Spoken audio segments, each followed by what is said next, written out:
He lived in a world of glass and steel, a world he had built himself, piece by expensive piece.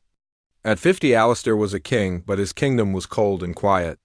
His days were a blur of numbers, meetings, and decisions that could make or break thousands of lives with a single word. He was a titan of industry, a name whispered in fear and respect in boardrooms across the globe. But as he sat at the head of the long, polished mahogany table, he felt nothing. Not pride, not excitement, not even the thrill of the hunt. It was just another Tuesday. The air in the boardroom was thick with tension, a tangible thing that Alistair could almost taste. It was a mix of expensive cologne, stale coffee, and the faint metallic scent of fear. He watched the faces of the men and women around the table, their expressions a mixture of awe and terror. They hung on his every word, their futures in his hands. He was discussing a hostile takeover, a move that would dismantle a rival company and add another billion to his already obscene fortune. He spoke calmly, his voice a low, steady monotone, using words like synergies and liquidating assets as if he were discussing the weather. To him, it was all just a game, a complex puzzle of numbers and strategies. The people involved, the families that would be affected, were just pawns on his chessboard. He had learned a long time ago that sentiment was a liability, that compassion was a weakness he couldn't afford. As he laid out his plan, dissecting his rival's company with the precision of a surgeon, he felt a familiar sense of detachment. It was as if he were watching a movie of his own life, a character he had created to navigate this brutal world. He remembered a time when he was different, a time when he believed in things like fairness and second chances. But that was a lifetime ago, a ghost of a boy from a small, drafty house in a forgotten part of the city. That boy was long gone, buried under layers of expensive suits and even more expensive walls. When he was finished, there was a moment of stunned silence. Then a slow, hesitant applause started, quickly growing into a thunderous ovation. His team was relieved, impressed, and a little bit scared. They had just witnessed a master at work, a shark in a tank of his own making. Alistair simply nodded, a small, almost imperceptible gesture that signaled the end of the meeting. He didn't need their validation. He didn't need their praise. He had won.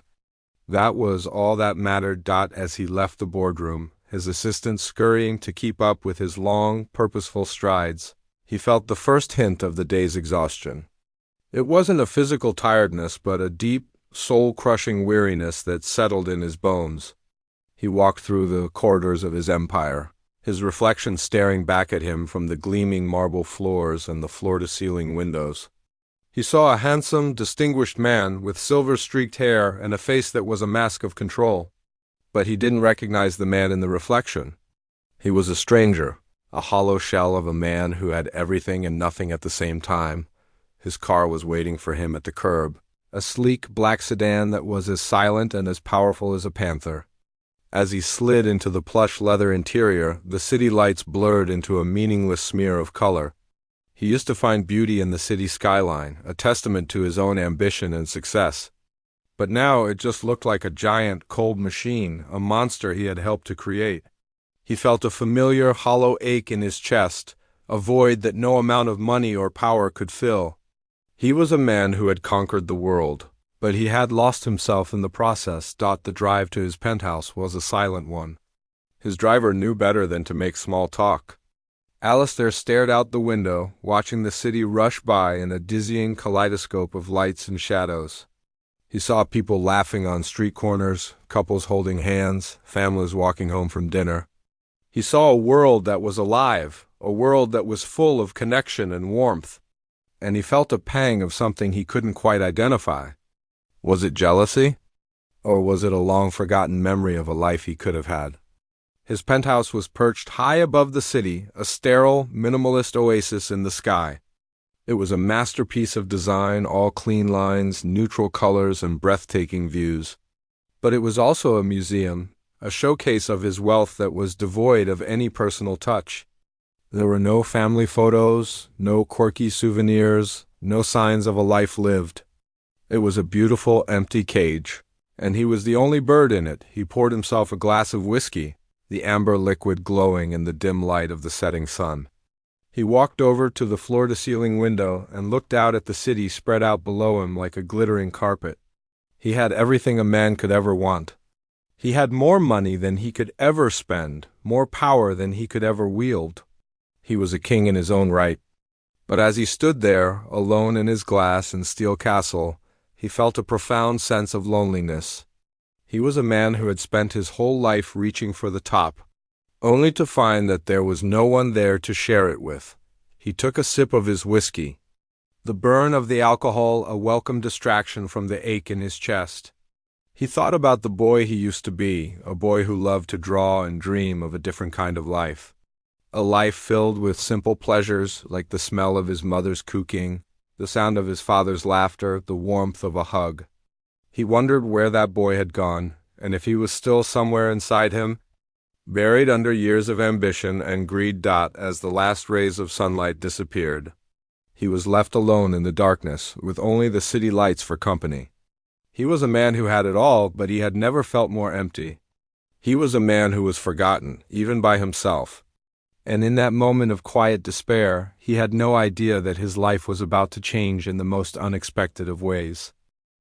The morning arrived, but it brought no light. A thick gray blanket of clouds hung over the city, mirroring the fog that had settled in the man's soul. He woke up in his vast, silent bed, the only sound the faint, almost imperceptible hum of the building's climate control. He swung his legs onto the cold marble floor, a motion as mechanical and devoid of thought as breathing. His penthouse felt less like a home and more like a meticulously curated tomb.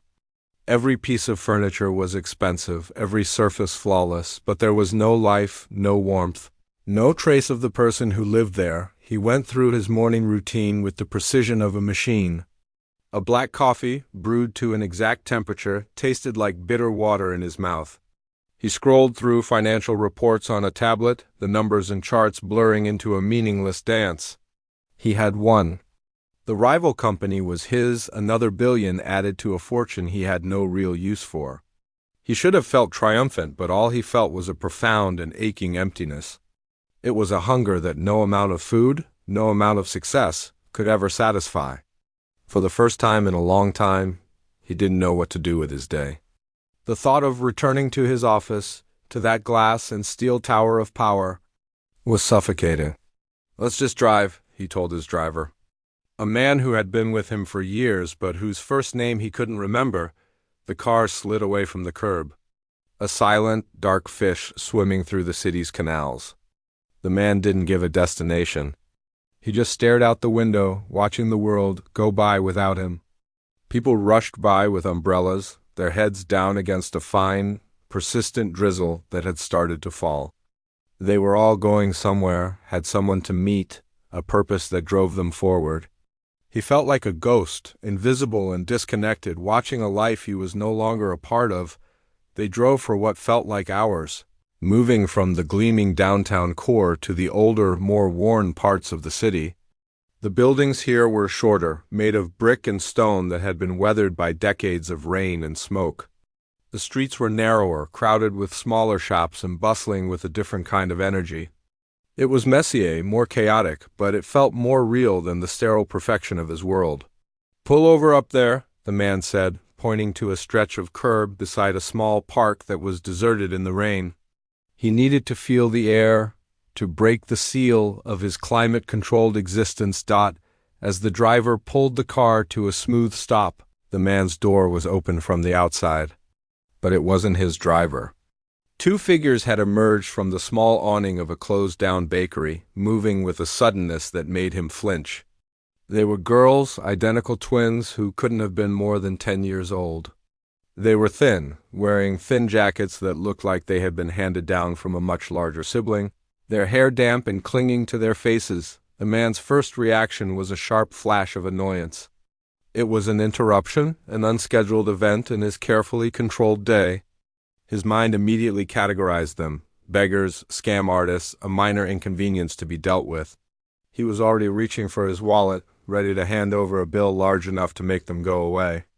It was the easiest, most efficient solution, but they didn't ask for money. The bolder of the two stepped forward, her shoes soaked and her hands clenched into small fists at her sides.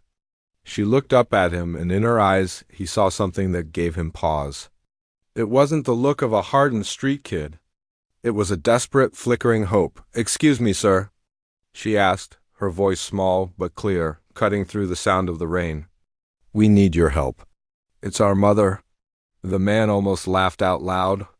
It was the most transparent, the most cliched line he could imagine.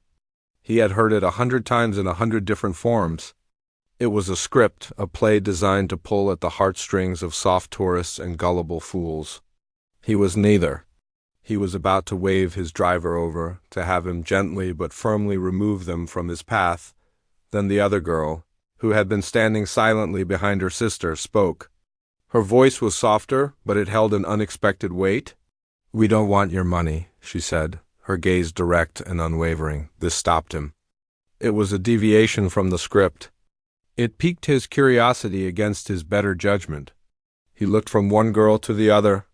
They were identical, yet he could see subtle differences in their expressions. One was the brave soldier, the other the quiet strategist. "What then?" he asked, his voice colder than he intended. "What do you want?" The first girl took a small breath. "We just want you to listen. For 1 minute. That's all. Listen?" The word hung in the damp air between them. It was such a strange, simple request. Not a handout, but a moment of his time. He looked at his expensive watch, a timepiece that cost more than their family would likely see in a decade. He was a man who bought and sold companies in the time it took to drink a cup of coffee. A minute was nothing, and yet it felt like everything. He saw the sincerity in their eyes, the raw, unpolished plea that no amount of acting could fake. Or maybe they were just very, very good. He didn't know, and for some reason that uncertainty intrigued him.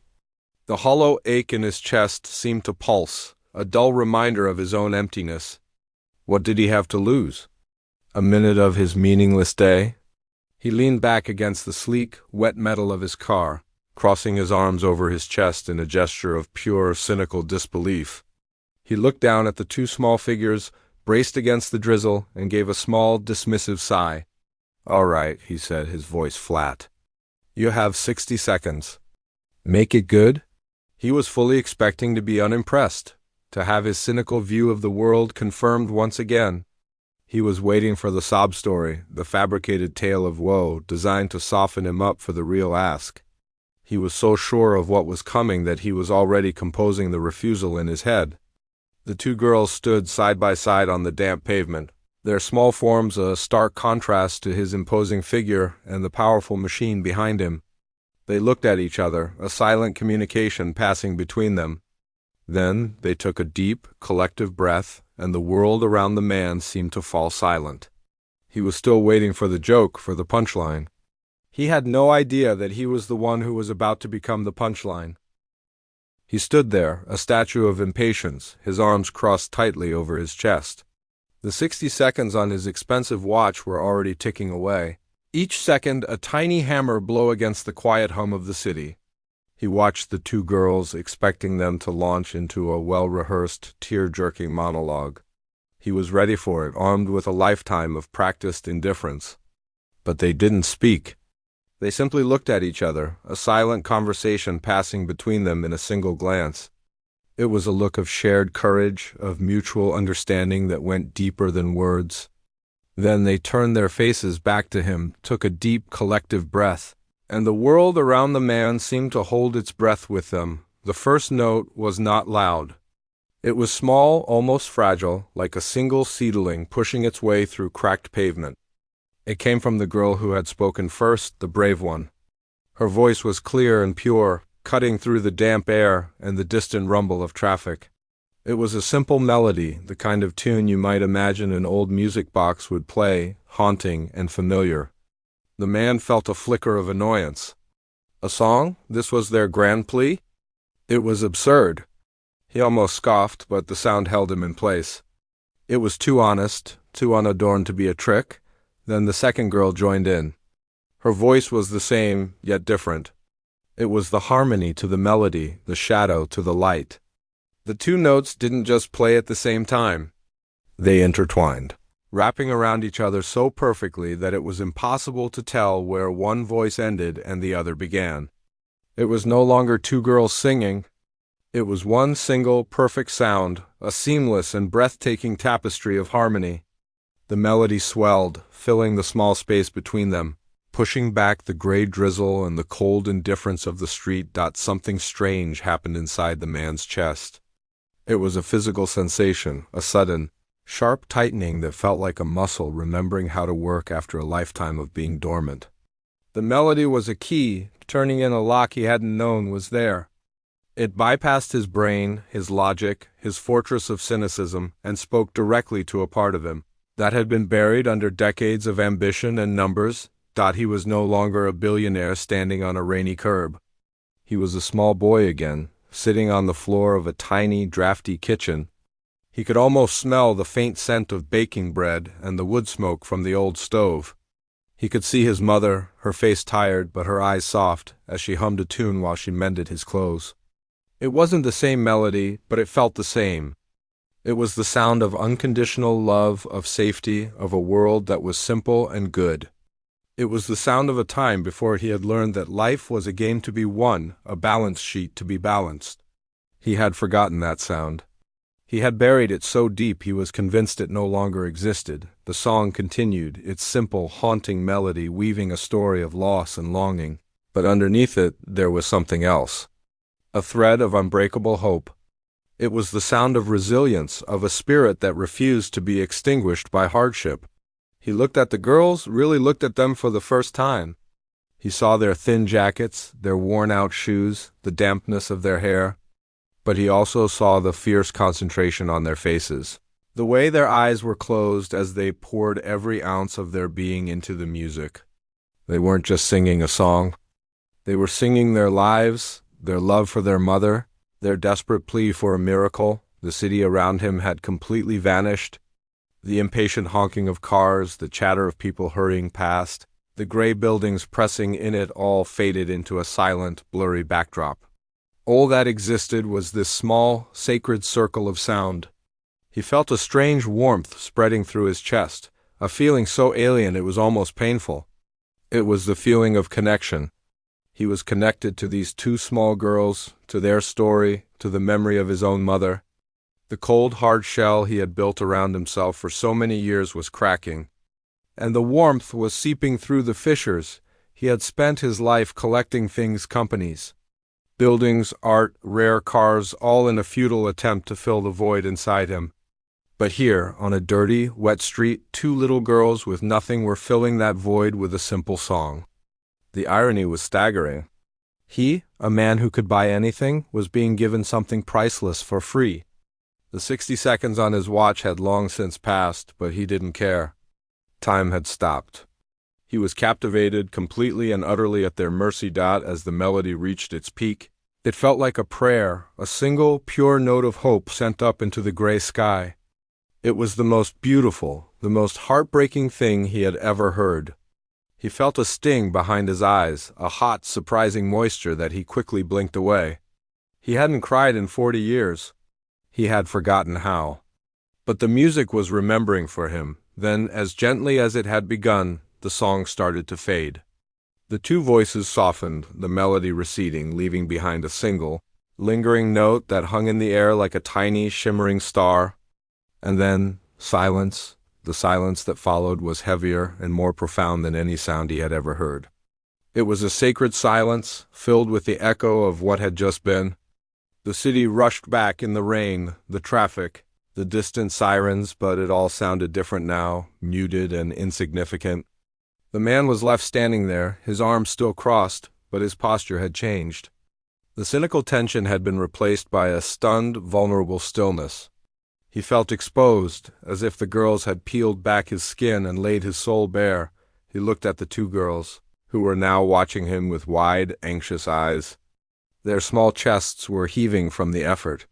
He opened his mouth to say something, but no words came out. What could he possibly say? Thank you? That seemed ridiculously inadequate.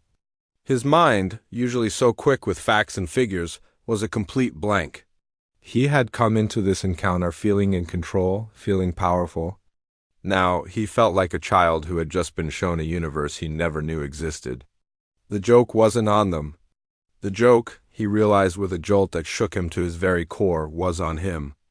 And it wasn't a joke at all. It was a revelation. The silence that followed the song was a heavy, living thing. It pressed in on him, filled with the ghost of the melody that had just torn his world apart. The man stood frozen, his arms still crossed, but the gesture was no longer one of defiance.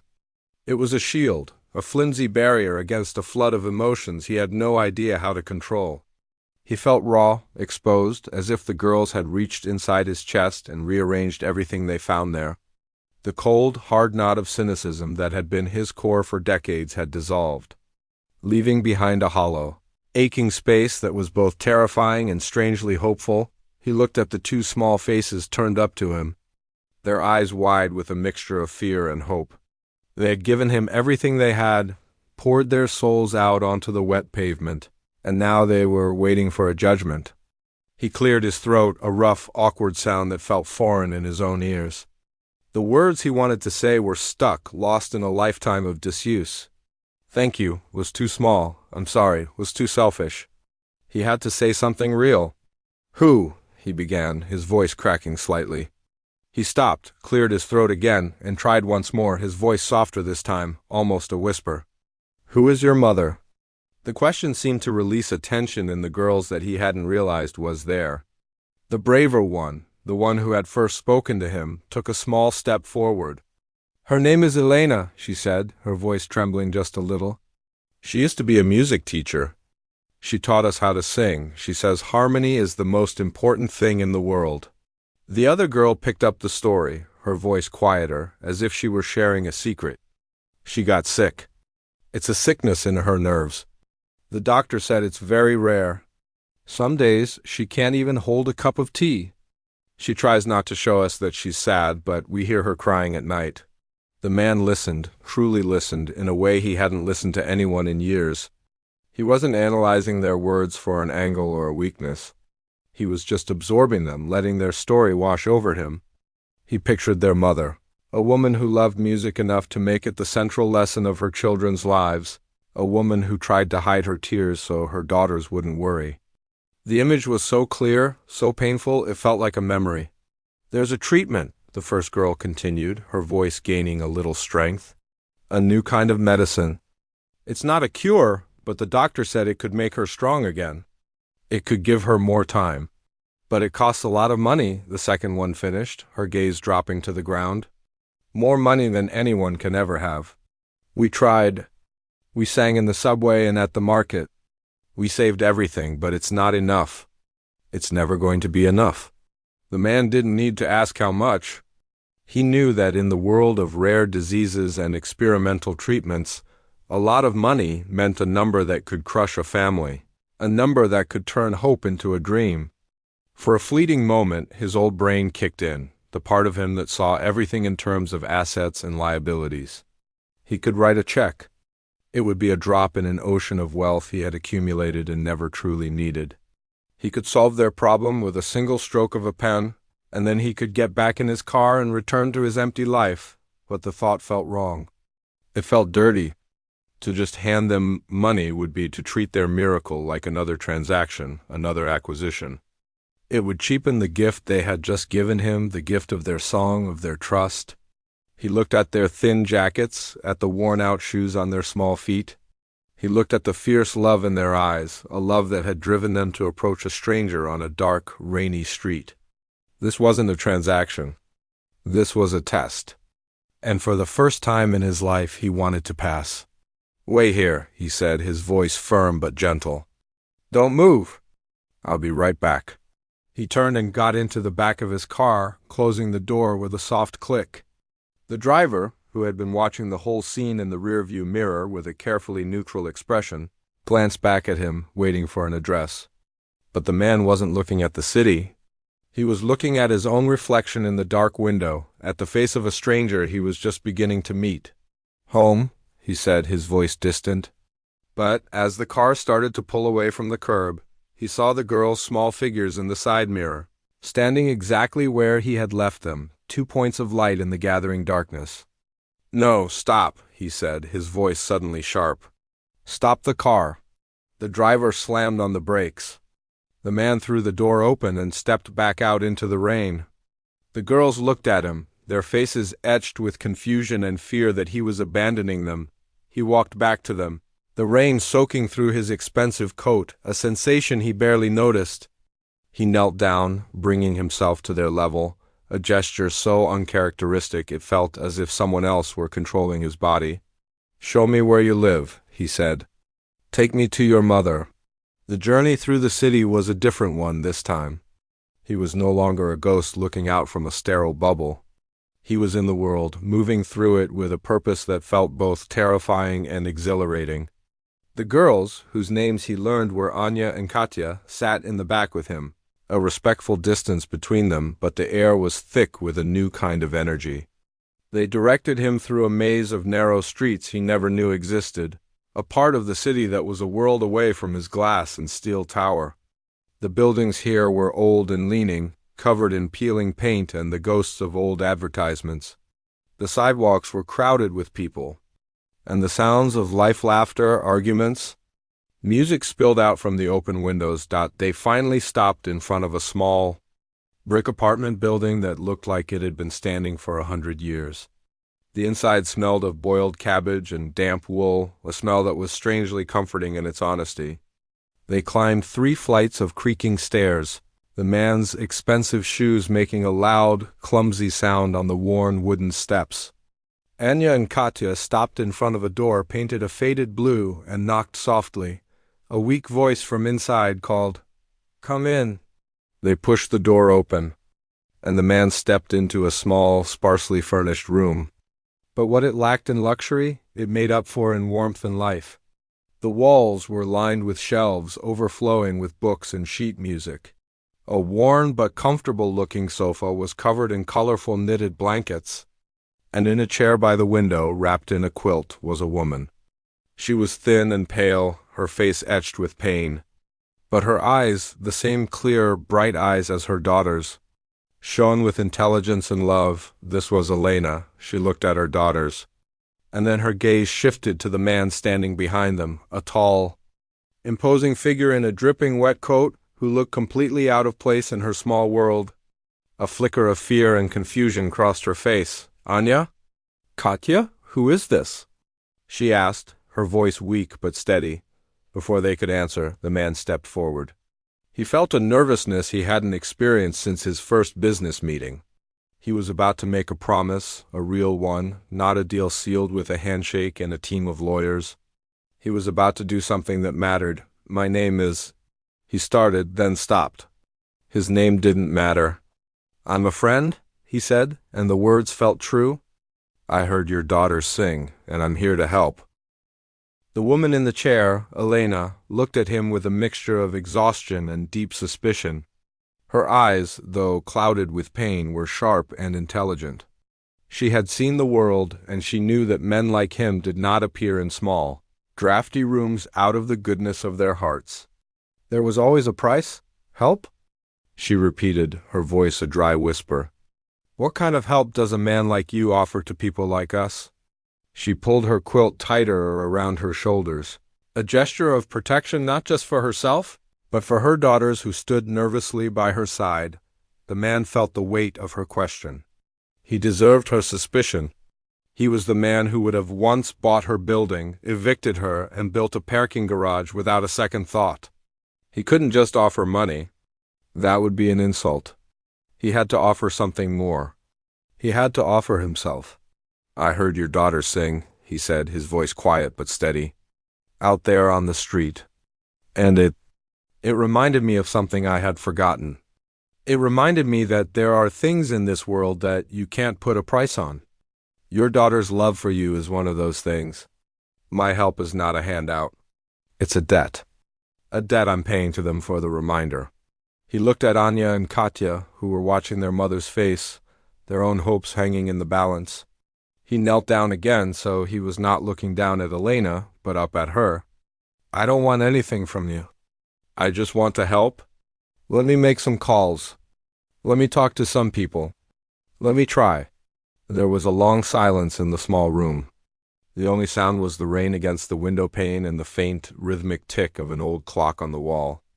Elena studied his face, searching for a lie, for a hint of deception.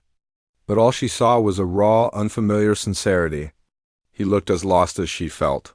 Finally, she gave a small, almost imperceptible nod. It wasn't a surrender, but a concession. It was the act of a mother who would walk through fire for her children. And this was just another kind of fire. That night, the man did not return to his penthouse. He went to his office, a place that had always felt like his natural habitat. But tonight it felt different. The vast, empty space, the city lights twinkling below like a distant galaxy, it all seemed hollow. He sat at his desk, but instead of looking at financial reports, he found the number for the world's leading neurologist, a man he had once played golf with at a charity event he hadn't cared about. He made the call. It was 2 a.m, but he didn't care. He used his name, not as a weapon, but as a key. He didn't demand. He explained.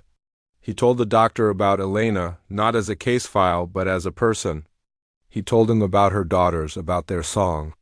For the first time, he was using his power not to build an empire, but to build a bridge. The next few days were a blur of frantic, focused energy. He was a shark, but he had changed his hunting ground. He was no longer chasing profits. He was chasing a miracle. He called in favors from people he didn't even like. He bypassed waiting lists and bureaucratic red tape with a ruthless efficiency that he had once reserved for corporate takeovers. He arranged for Elena to be seen by the best specialists, for the experimental treatment to be fast-tracked.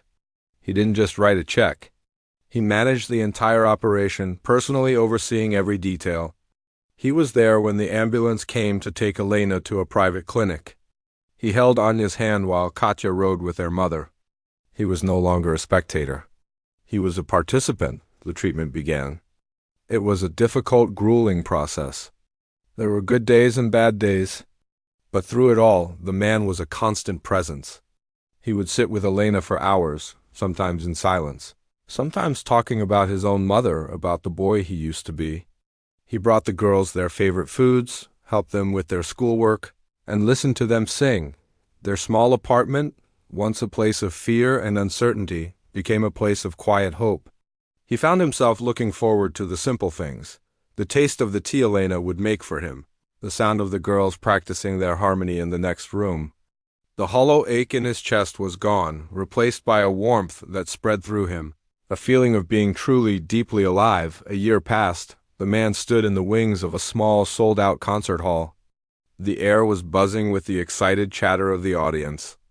On stage, under a single warm spotlight, stood Anya and Katya. They were no longer in thin, hand-me-down coats, but in simple, elegant dresses. They were taller, more confident, their faces filled with a quiet grace. He had used his wealth to save a life, but he had done more than that. He had created a foundation, not with a grand announcement, but quietly, to help other families like theirs, families who had been told that hope was too expensive. In the front row, their mother, Elena, sat beaming. She was walking again, her recovery a slow but steady miracle. Her face was no longer etched with pain, but with a radiant joy. She turned and caught the man's eye, giving him a small, grateful nod that meant more than any business deal ever had. The girls began to sing. It was the same melody he had heard on that rainy street, but it was even more beautiful now. It was stronger, clearer, filled not with desperation, but with a profound and overflowing gratitude. Their harmony was a testament to their journey, a story of love and survival. As he stood there in the shadows, watching the two voices that had changed his life, he thought about the man he used to be. The man in the glass tower, the man who measured his life in numbers. That man felt like a distant memory, a character from a book he had read a long time ago. He was still a millionaire, his name was still on buildings, but that no longer mattered. He had discovered a new kind of wealth, a currency that couldn't be deposited in a bank or traded on the stock market. It was the wealth of connection, of purpose, of being part of something bigger than himself. It was the wealth of a shared song, a held hand, a life saved. And as the final note hung in the air, surrounded by the warmth of the music and the love of the small family he had found. He knew, for the first time in his life, that he was truly rich.